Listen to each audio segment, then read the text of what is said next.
Well, good evening, ladies and gentlemen. This lady here has been my monarch from the first day of my life, and I feel astonishingly honoured to have been asked to be part of the Queen's Green Canopy in East Sussex. I arrived in Eastbourne 8 years ago, knowing nothing of the town, choosing a house that was a mobility scooters range of Waitrose, a quiet retirement. In prospect, it hasn't worked out. I'm busier now than I ever have been, but I love it.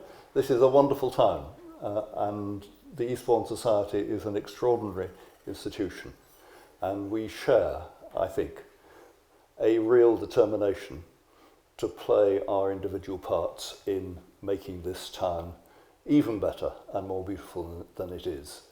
And goodness, it's got some potential. Such, great bones, maybe looking a bit tired in places, but the town and its surroundings are just so special. And as I say, I am to be honoured to have been asked to see if we can make a bit of difference in the year of the Queen's Jubilee. That is a really special thing for me. The Queen's Green Canopy is a project which represents the Queen's wish as to how we should leave a legacy of her Jubilee. It's her choice. It's been organised by the Palace. If you look at the Queen's Green Canopy website, you will see a lot of information there. It's open to everybody to participate in their own way. It doesn't have to be organised. What I'm doing is just part of it. It's an expression of everyone's individual memories of and respect of the Queen. It obviously is centred on nature, on planting trees, planting shrubs, getting nature back into this country. But it is very much too focused on people, that people should be out in nature, that people should be enjoying and appreciating nature. And the Queen has, as many of you will know, a long association with Eastbourne. She came here as a child. She would holiday at Compton Place House, and she wrote happy letters from there. So the memory of a Queen going to church here is one that she treasures too. And her father, when we bought the Downs in 1929, he was the one who came and gave us a memorial of that event. So the Queen and Eastbourne and the Downs are closely linked. The Downs were, when we bought them, sheepwalk. Apart from a few bits and pieces of wood, it was all open territory. Then in the early 50s, myxomatosis came, and we lost control of the vegetation on the steep slopes where we couldn't mow, and it went to scrub and then ashwood. But the ash that came in must have come from a very restricted range of trees. It turns out that they were all susceptible to ash dieback, which is why we have this extraordinary death rate that we have on the escarpment at the moment. And it's a quick disease, as you can see, and a universal one, and it makes the trees brittle, and they're crashing to the ground at the moment. And if we leave things as they are, we will get eventually 150 hectares of sycamore forest, which is a bit boring and is not really taking advantage of the opportunity that we have as a result of the dieback. And I, therefore, as part of the celebration of the Queen's Jubilee, have set out to see if we can leave a lasting legacy for wildlife and for us in making that escarpment a place that is absolutely humming with as many different varieties of wildlife as we can get there, and is a really beautiful place to visit and to be. And that's not impossible. That's entirely within the range of possibility. It requires planting a lot of different things, and it requires looking after them. It requires forming a relationship between us and the escarpment, which we look at all the time, but it's quite a formidable thing to climb. It's 500 feet straight up. This can be a bit off-putting at times. So we want to make it something that is accessible and easy to get up. And as you do that, it's full of incident, full of story, full of wildlife, something that's a real pleasure to be out and among. The route we're planning stretches from Buttsbrough to the sea. Coming down the escarpment this side of Willingdon Golf Club, rising up to Black Robin Farm, and then down again. It's about 7 kilometres in all. And all the way along that, we are plotting what we can plant and where. And as part of this, we want everybody who wants to be able to claim a space on the escarpment. And that's one of the great things you can do with a good mapping system, is you can absolutely assign a space to a person. So everybody alive in Eastbourne in this year will be able to claim a free space on the escarpment. They will be able to name it after themselves. They will be able to upload a photograph and tell us what that photograph is. And they will be able to share with us their memories of the Queen. Now, I suspect there are many people here who know the Queen better than I do. I've met her in passing a couple of times, but she is an extraordinary presence. She just impresses so much and so immediately in such a little encounter. Her focus always seems to be on you. And to do that, and she must have met 1 million people in her life, to do that so consistently is quite extraordinary.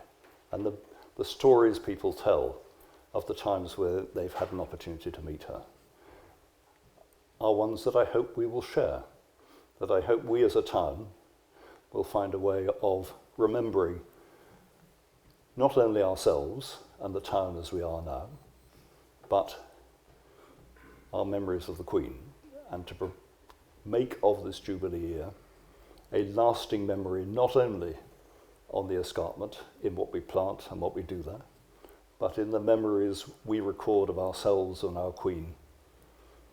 Something which is becoming remarkably rare. It is, historians used to have documents to work with. What are historians going to have now?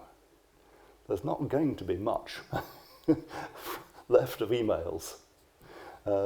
You go and the email account's turned off and it's gone. There's no records, no letters left in anyone's basement, nothing to record what we were and what we've done. And this, to me, is an opportunity to do something about that, to say, here we were in this year, and this is who we were, and this is our memories of our Queen. That's a picture of the escarpment as it is above Priory Heights. And you can see in the foreground the remnant of the Earl of Willingdon's shooting estate. That's why it looks so healthy. He planted a lot of different kinds of trees there.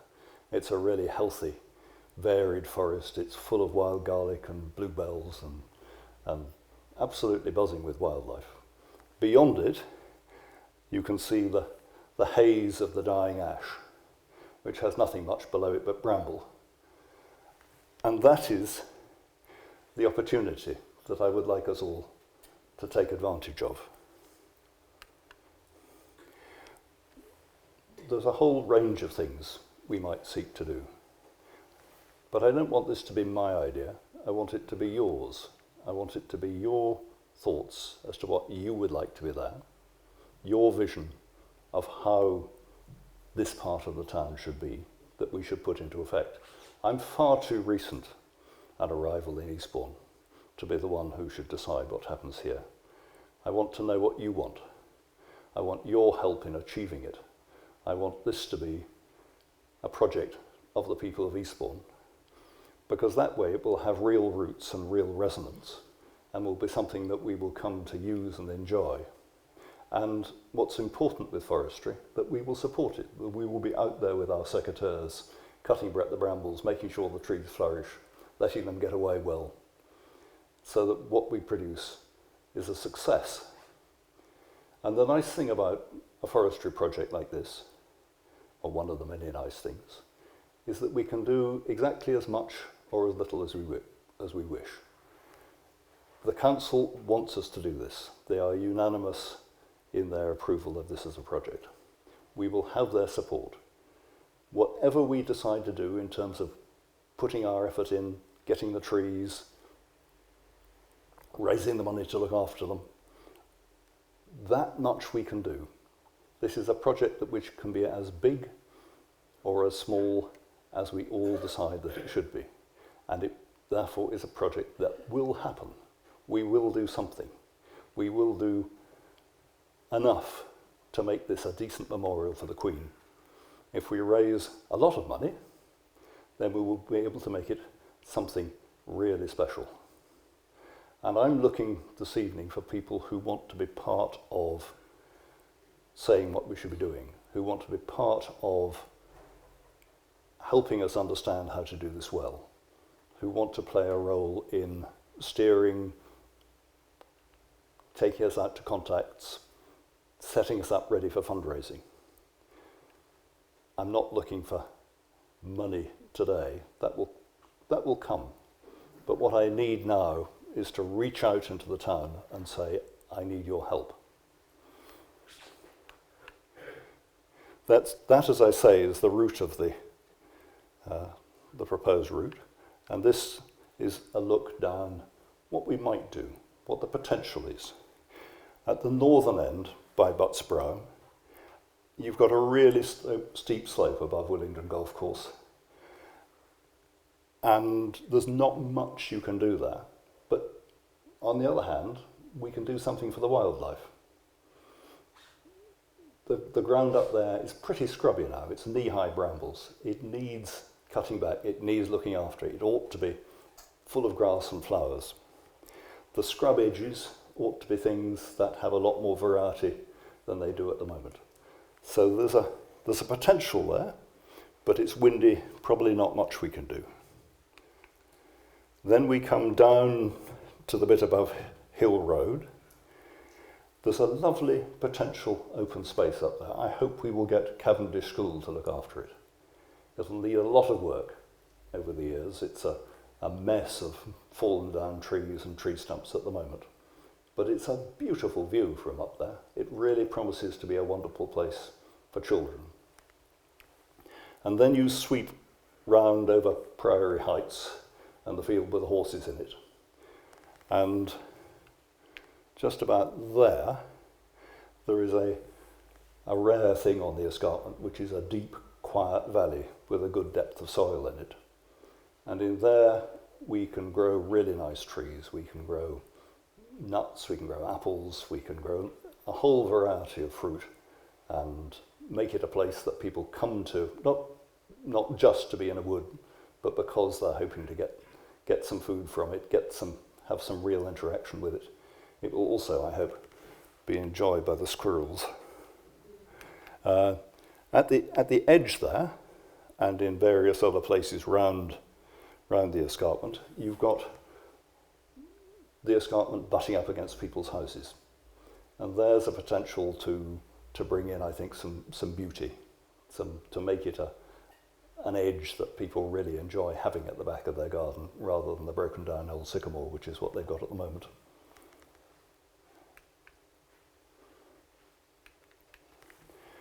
And then we carry on down the escarpment,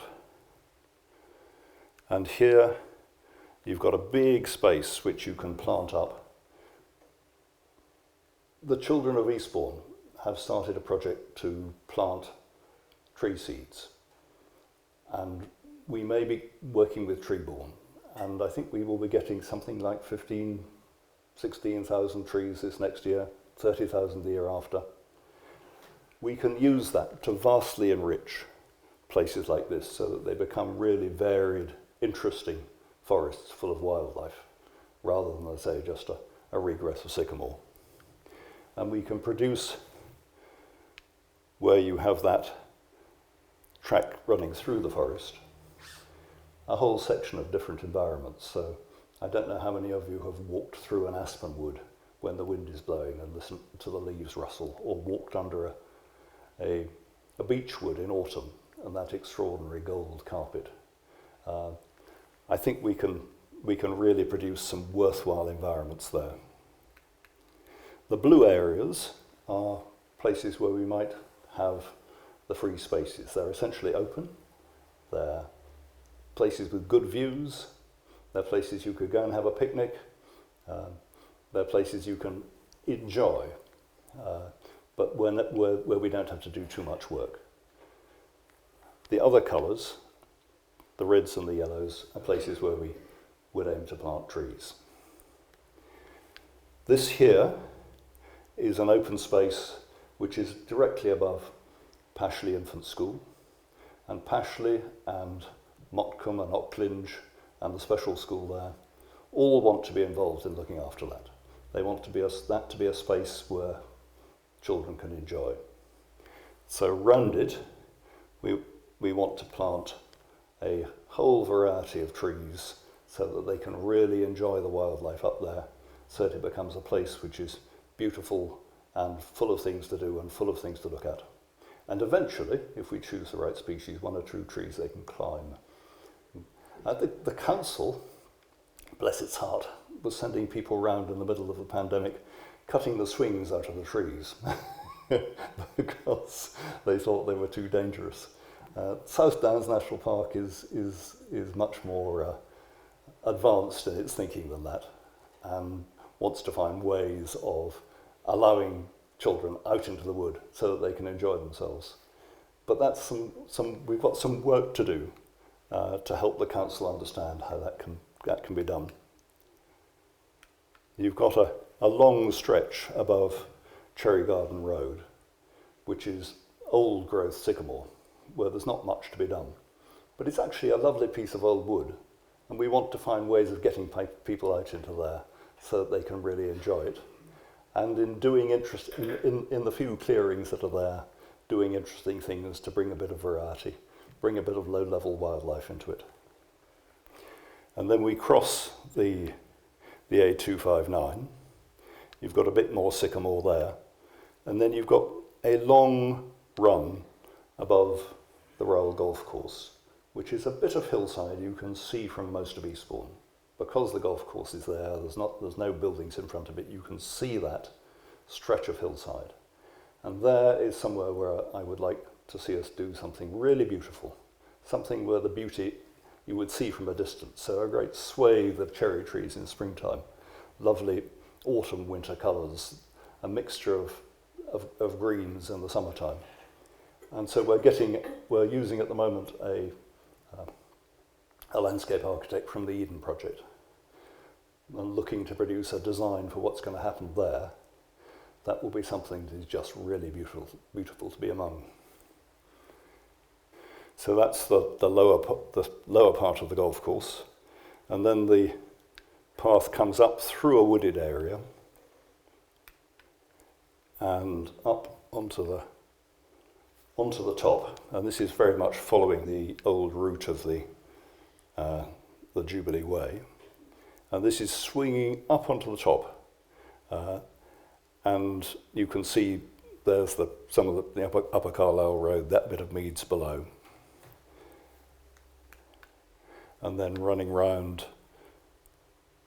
there and down on towards the Beeds Junior School and there. And that, I don't know what's supposed to happen there. There's lots of opportunity, but what should be there? Is this a part of the escarpment that you visit, that you have a vision for, that you know what you would like it to look like? What could be done to make it somewhere that was a really beautiful and exciting and rewarding place to walk. And that's the sort of thing which I really need some help with, is finding out the plans to respond to the way you think that landscape might be. We've got a long walk there, we've got 7 kilometres of travel. What sort of facilities do we want for resting on the way? What do we want the benches to look like? Do we want places we can shelter on a rainy day and look at the view? What sort of things should be happening? I'm full of ideas, but it shouldn't be my ideas that come to fruition. It should be your ideas and your insights that we're working with. Who do you know who has the time, has the inclination, has the understanding to get involved in this, to help us put this project together, to help us do the fundraising, to help us make a success of it? I'm delighted to say I've got about 30 in the team so far, and some of you I see here. But we need 3 or 4 times that number. It's a big town. We need to stretch out. We really need to use the town, access the town's resources as much as we can. There must be other people out here like me who came here thinking that this was a place for a quiet life, but don't actually want that anymore. Want something they can do, want something they can get their teeth stuck into.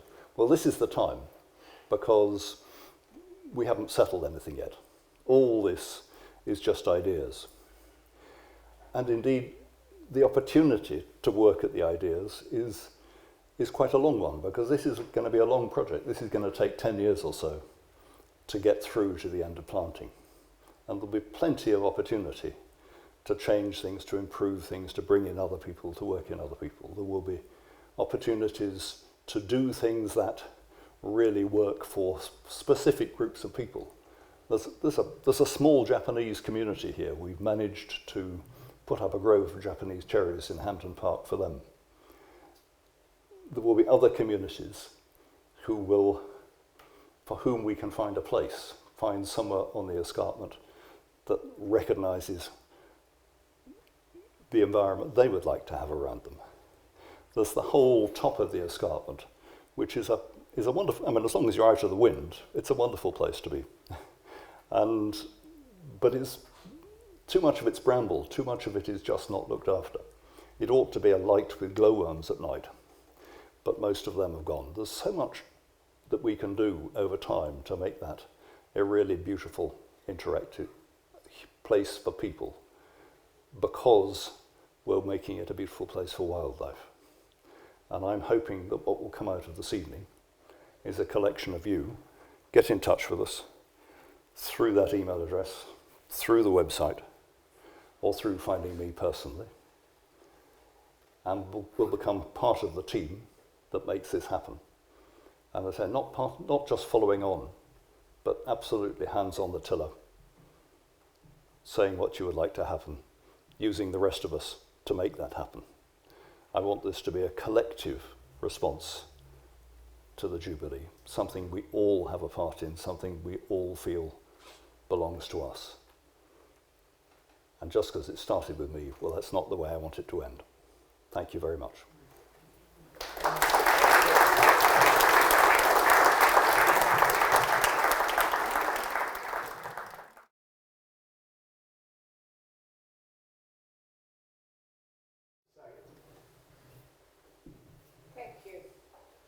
Will the council remove all the brambles that we'll be cutting down and tearing out the ground?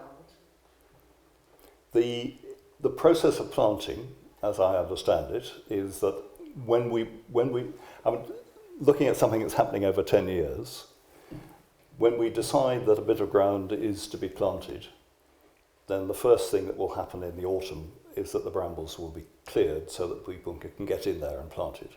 It will probably leave the roots in the ground. There's just not that much soil. If you start pulling the brambles about, you will lose too much to erosion. But if we're planting trees which are going to be about 3 foot tall, they will have their heads out above the bramble. And with a bit of looking after, they will come through. And where we want a really special tree, where we know we want a tree of that kind there, then we might plant slightly larger trees up to 5 foot But when you plant trees that big on that soil, you need to look after them for 2 or 3 years. You need to be in there watering, because the soil is so thin that there isn't actually enough root on the trees to support them through the summer. So no, we will, absolutely, you need the bramble cut, but you do it just before you plant. But the council will remove. Well, I hope the relationship between the council and what we're doing is an interesting one, and I'm hoping that one of you will turn out to be a solicitor who knows your way around the council. Because the council already do a fair bit of work removing brambles, but a lot less than they should do. And that's down to a lack of money. So negotiating how brambles are looked after and what the relationship is down the years is going to be an important part of getting this right. So that's the sort of expertise that I hope will find itself, if not immediately in this room, then in someone you know who might be prepared to take a hand in that. Thank you very much for your introduction to this project. It sounds wonderful. You mentioned a couple of times that the thinness of the soil is very much part of this South Downs sort of environment.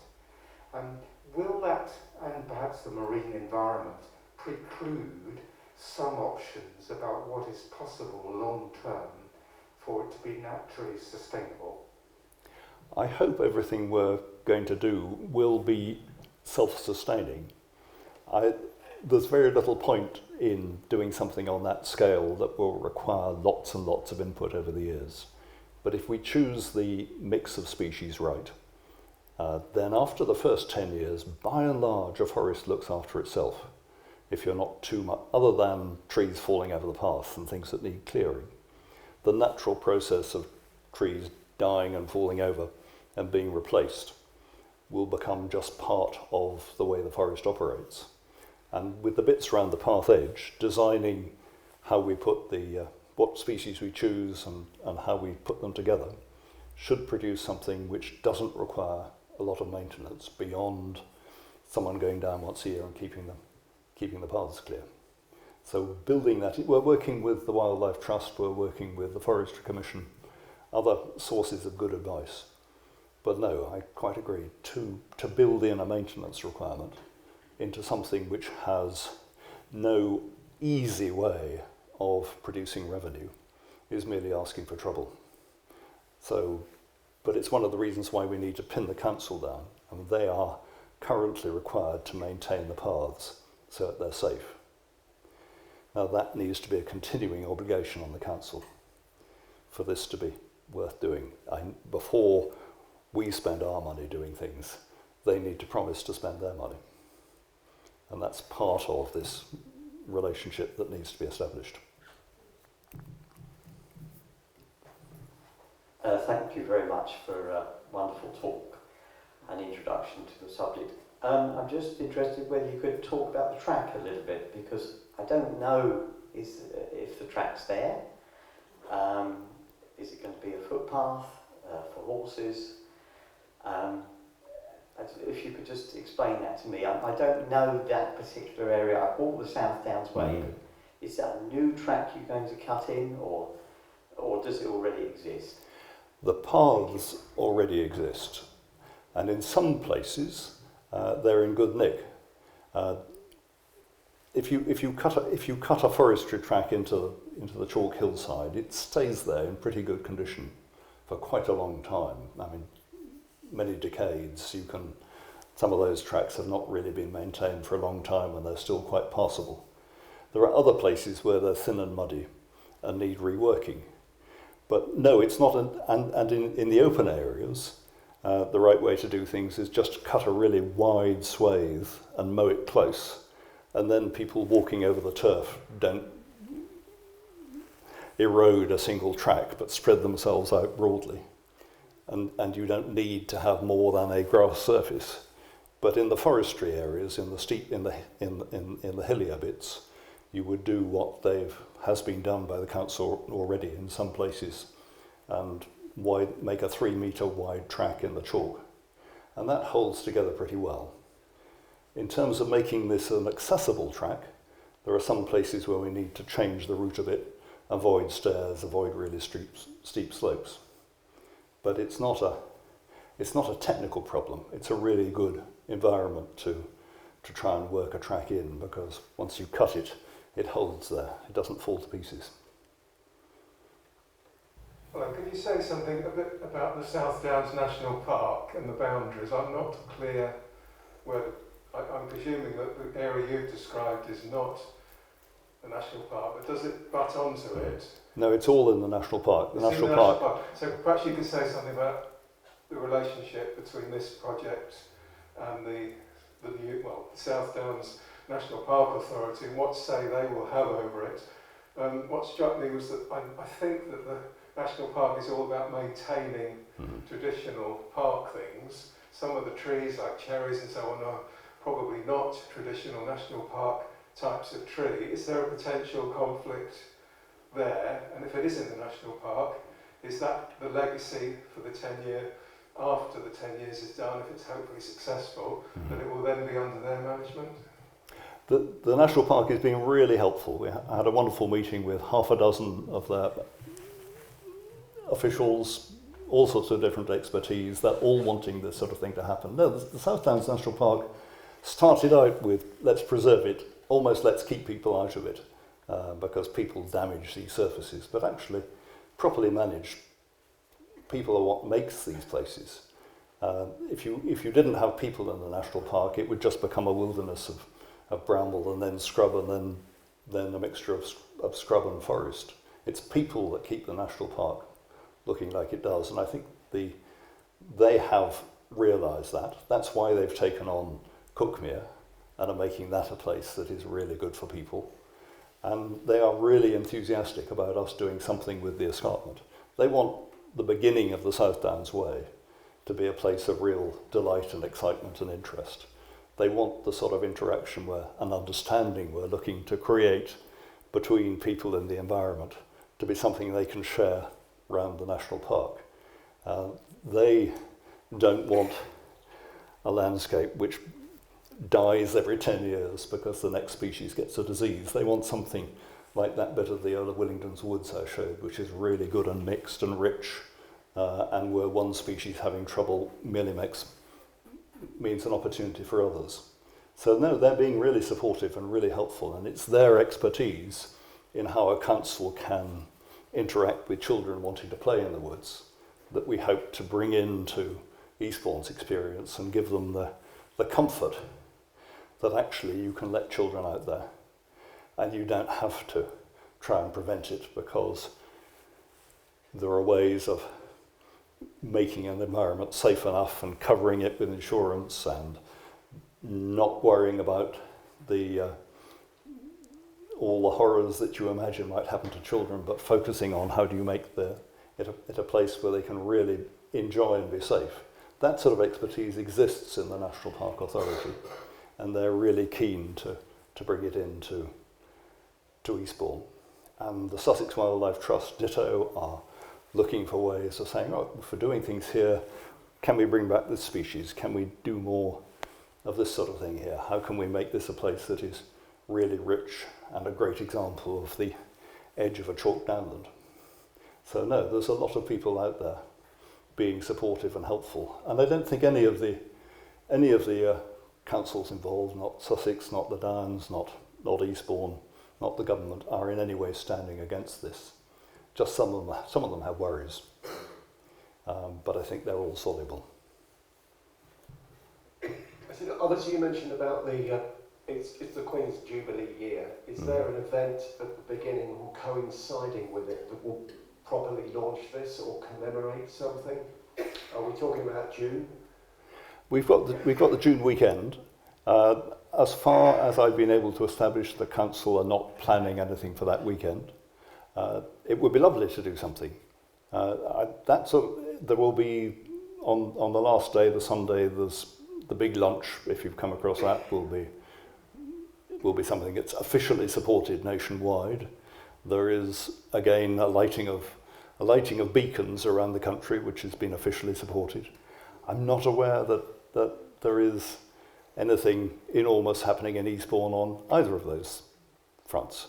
It would be lovely to be part of that. It would be great to be supporting that. But volunteers, please. And on another bit, I said, only for me, some of the pictures were a little confusing because I didn't quite know where we were. But I do know some people that do drone work that would be able to get you the drone shot. Yep. That would literally be able to show people exactly what we're talking about now and what it would look like in the future. It would so really. Yes, I've got some people in mind already. Yes, please. It would.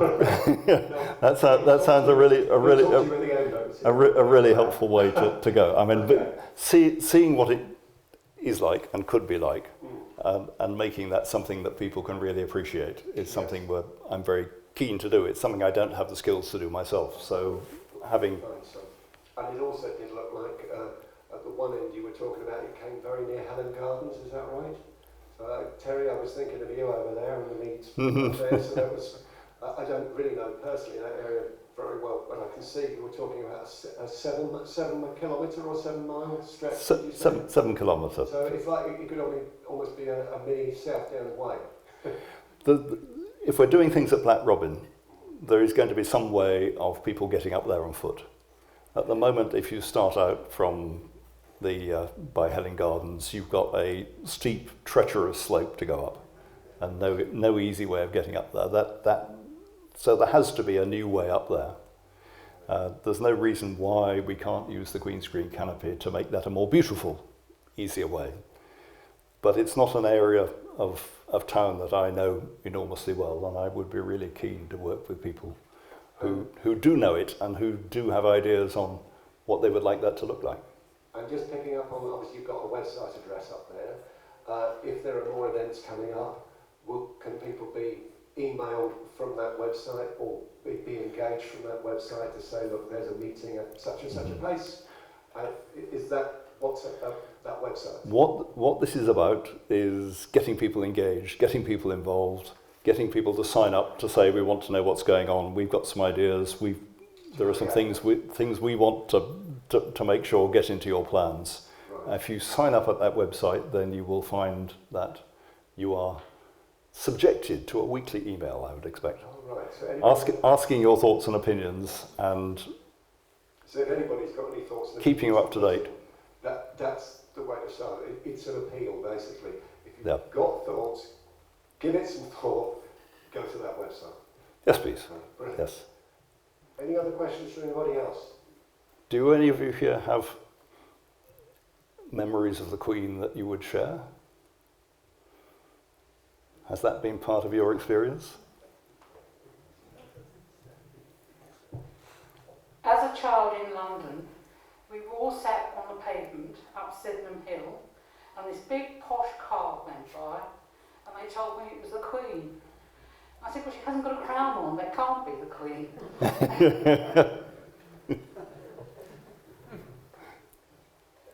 She wasn't wearing a crown. Mm-hmm.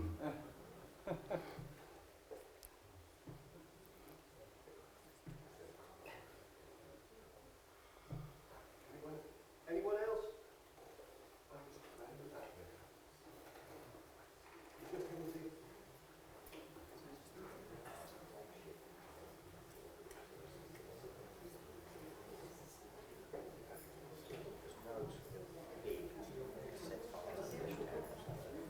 Right, just to say that actually I was 8 years old during the coronation, and I went to the coronation because my father was a steward outside the Palace of Westminster, and it was a really wet, cold day, even though it's June, and I sat there. I was taken there at 6 o'clock in the morning, and I stood outside the Palace of Westminster and watched the Queen go by, and all the other people that had come from all over the world.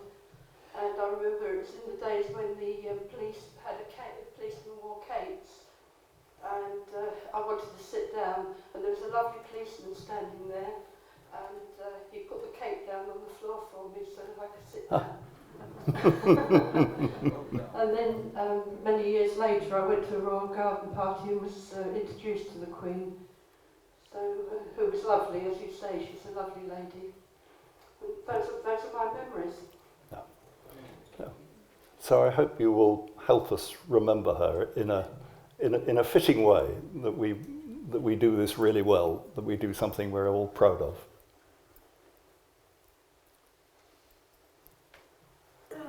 Lord Lucas, thank you very much for a fascinating talk.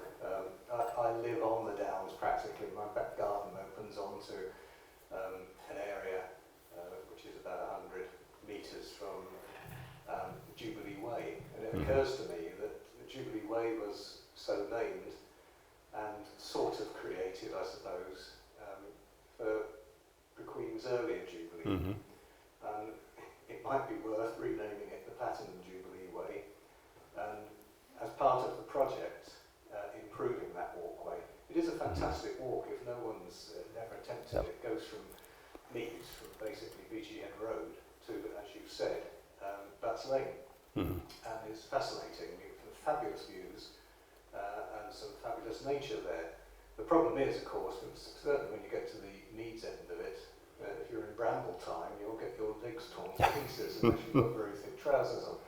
And maintenance of it and the potential of it, I think, the town and for the council, as a really superb walk. You know, people will go out and walk around Buell Reservoir, do bits of the South Downs Way. The Jubilee Way is a hidden treasure for the town, as far as I'm concerned. A lot of the track that we're looking at following down is the Jubilee Way, is particularly the bits round the golf course, round Cherry Gardens Road, and out through their Priory Heights. The difficulty at the Meads end, beyond south of the golf course, is that the track either runs on very steep hillside, where it's difficult to make comfortable and safe, or in some patches runs really close to houses. So I don't know where the track should be at the Meads end. I really don't. I would really appreciate having some help from people like you who live there, who have a view as to where it should go, what it should look like from your garden, what we can do to make something which is in keeping with the way you would like that space to look. There's lots of scope for doing things in different ways. We absolutely need to be listening to you as to what those different ways should be. I love the Jubilee Way, but you know where the tunnel from Black Robin comes out? In that sort of brick cabin. I mean, you can't run a path along there. It's just, you'd be falling into people's gardens if you tried to do that. So some way or another, we've got to bend the route if we're to make something which is accessible. If we're to use, or maybe we choose a different route entirely. So that sort of question of how should that space look? What should we be doing up there? What would make this how do we realise the potential of that part of Eastbourne's possessions and the potential of that countryside to be great for humans and wildlife?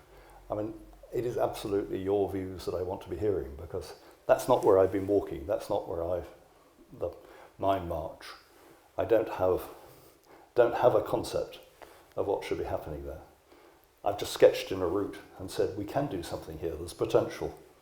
But as to what we should do, which is probably in 3 or 4 years' time, because I don't think that bit is in the early stages of the council's felling programme. We've got time to plot what we do there and get that right. But also with Black Robin Farm, there's really going to be an incentive to do things up there, because we'll need a couple of routes to Black Robin. One curling down towards Carlisle Road, one coming out on the seafront. So where should they be? What should they look like? And no, if you want to help steer that, yes, please. Don't get too excited about Cherry Garden Road and putting more stuff in there. When I moved into Cherry Garden Road, the trees were quite small, and it's shown on the Ordnance Survey map as a managed plantation. However, this spendthrift council that we have at the moment has no money at all to look after that plantation. The trees are so high, so noisy, we never get any sun in our house, winter or summer. It's damp all the time, and I'm looking for somewhere else to move. But there used to be a nice woodman's cottage there, and Strutt, Parker and Warner were the agents for the council in keeping it all managed and a reasonable height. It's quite appalling there now, quite appalling. The only thing in its defence one could say is it stops the fumes off the main road coming down into the Cherry Garden housing so much. And of course, how many million new trees do you think it's going to take our mind off all the 4-foot high elm stumps, numbering some several thousand, cluttering our streets and pavements and breaking those up, and which the council can't afford to remove the roots of? It's going to take millions to take our mind off that. Millions. We hate them. I think you're absolutely on point when you say that it's local residents who ought to be being listened to on what's happening on the likes of Cherry Garden Road. Where there isn't, things haven't got that bad further to the north, I would, talking to residents there, I think what they would like is some fairly low scrubby stuff at the back of the houses, so that they don't lose the sun, so that they haven't got a lot of overhang and noise. That seems to me entirely reasonable to have, and it works for the wildlife too, to have a really good deep scrubby edge. No reason why we shouldn't propose doing that on Cherry Garden Road. If that's what people there want. No, it's only a question of a bit of forestry. It's a sort of management that's done all the time, but it does have to correspond to what people there want, and to doing it in a way. I mean, if you replace those trees with something much lower and thicker, you would be doing something which was really beneficial to wildlife. And so far as the elm stumps are concerned, yeah, I would like a solution to that too. I've been running around trying to find a solution to it. Nobody has yet offered me one. But I think it's a really important thing to do for the town. It's something we must get right. I'm sure I know the Eastbourne Society is exercised about it. It can't be left as it is.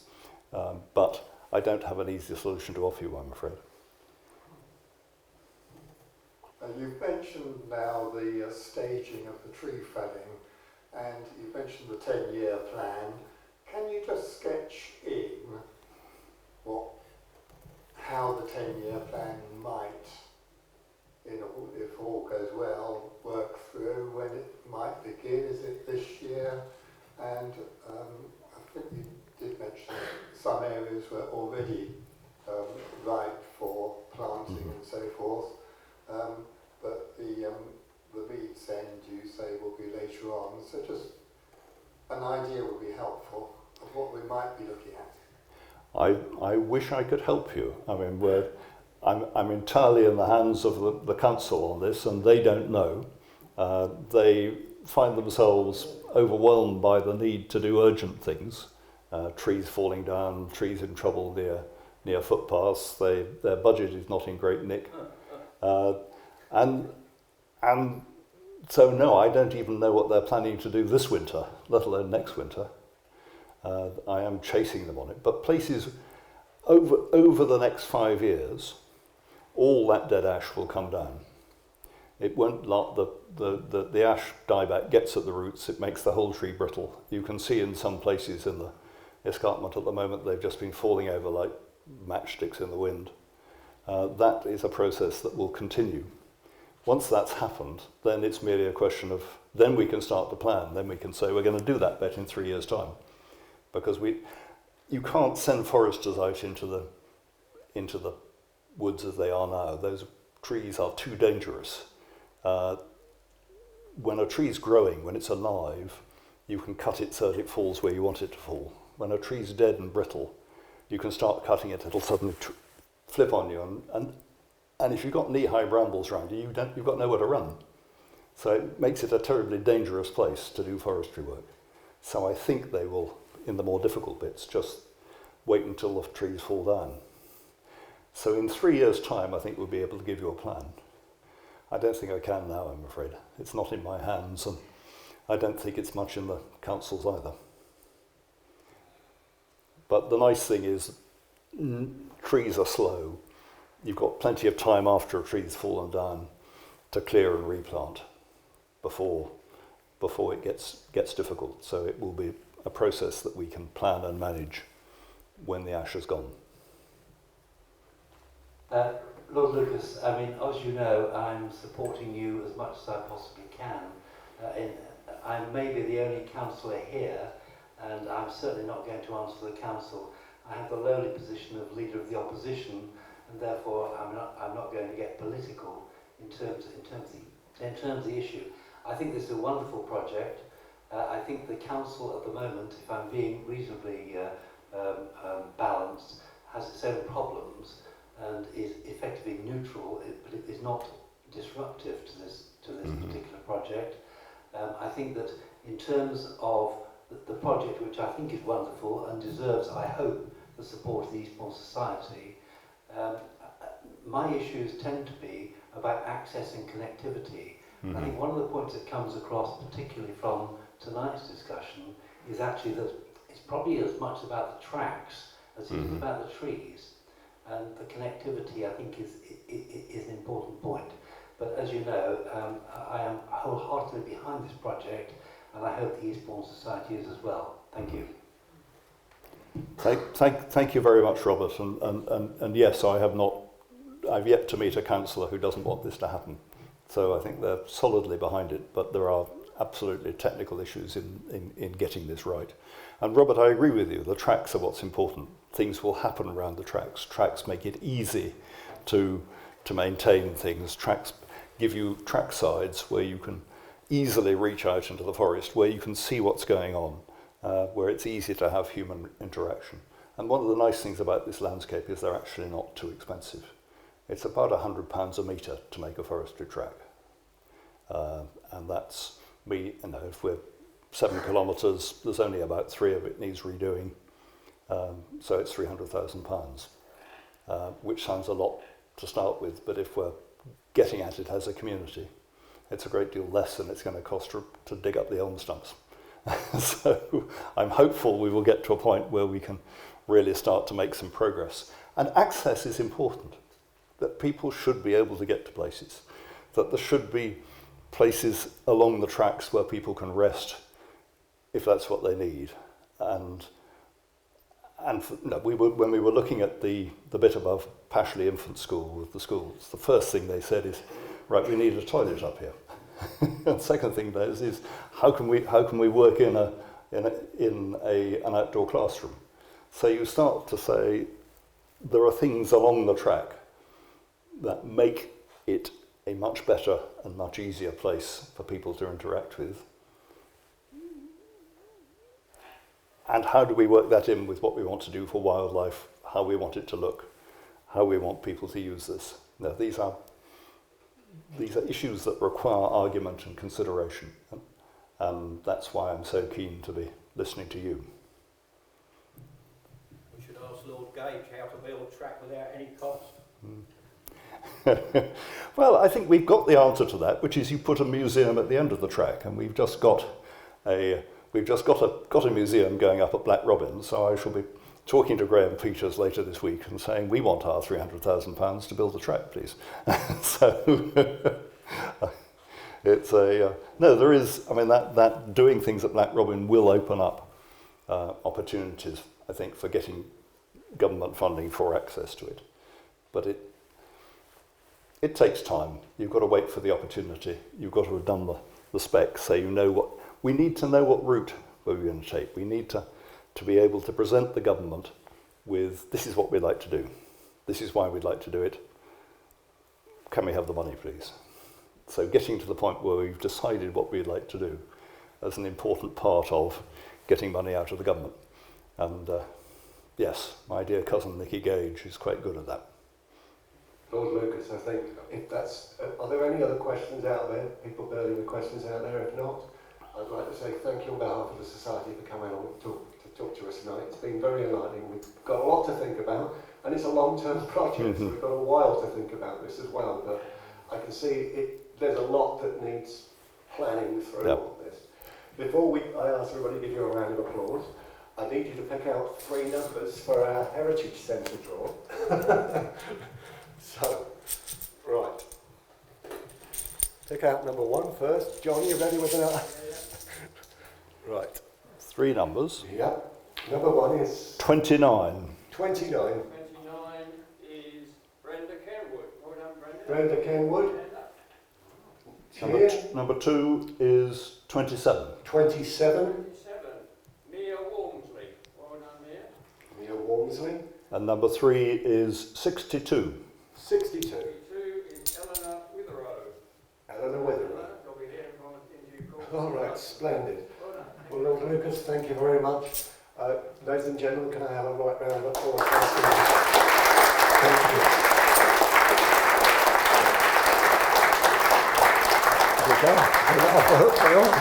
Thank you. I look forward to a full inbox.